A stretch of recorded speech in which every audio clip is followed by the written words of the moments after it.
እንኳን በሰላም ወደ ሁለተኛው ቀን የጄሚናይ ትሬኒንግ በሰላም መጣችሁ። አብይ ነኝ። ጄሚናይን ትላንትና ምን እንዳደረገችልን አይተን ነበር። ምግብም የሰራችሁት የጣፈጠ እንደሚሆን አስባለሁ።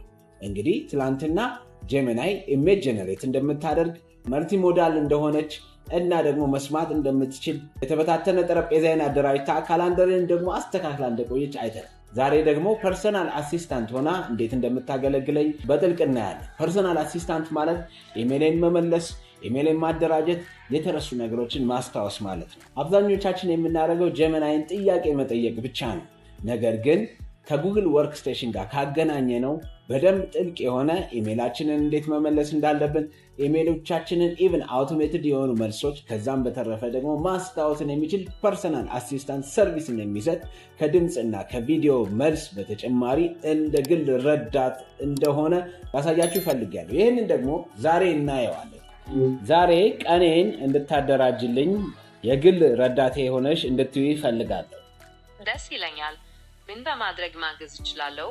ለዛሬ ያሰብከው ተግባር ምንድነው?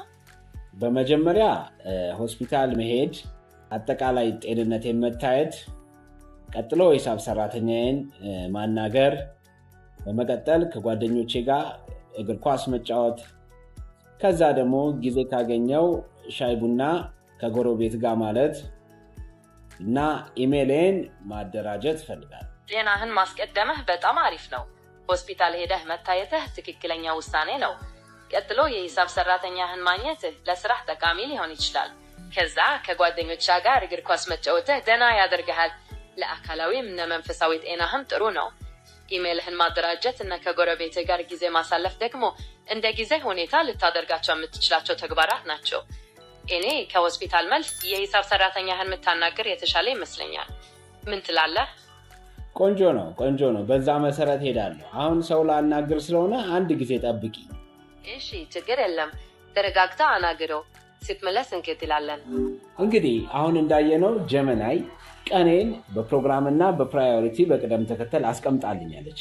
በዛሬው በቀን 2 ላይ ያየነው በሰጠኋት መረጃ ላይ ተመስርታ ቀኔን በቅደም ተከተል ምን ማድረግ እንዳለብኝ ነግራኛለች። በመቀጠል ደግሞ ኢሜይል ላይ ያለውን ጽሑፍ አይታ በቅደም ተከተል ምን ማድረግ እንዳለብኝ እና መረጃዎቹን ትሰጠኛለች ማለት ነው።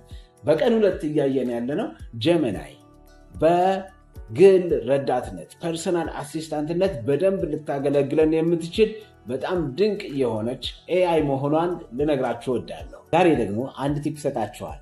የምሰጣችሁ ቲፕ ረጅም የሆነ ፒዲኤፍ ፋይልን ሰመራይዝ አድርጎ በ5 ነጥብ ጄሚናይ እንዲያስቀምጥላችሁ ይህን አሳይመንት ሰጣችኋለሁ። ይህን አሳይመንት ሰጥቼ ከመሰናበት በፊት ትላንትና የሰጠኋችሁን አሳይመንት ምላሽ የሰጡኝ የተወሰኑ ኮሜንቶች ነበር።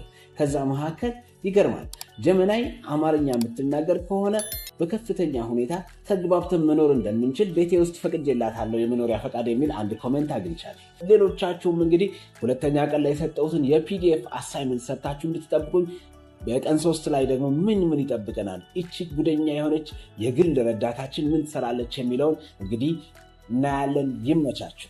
ኖታ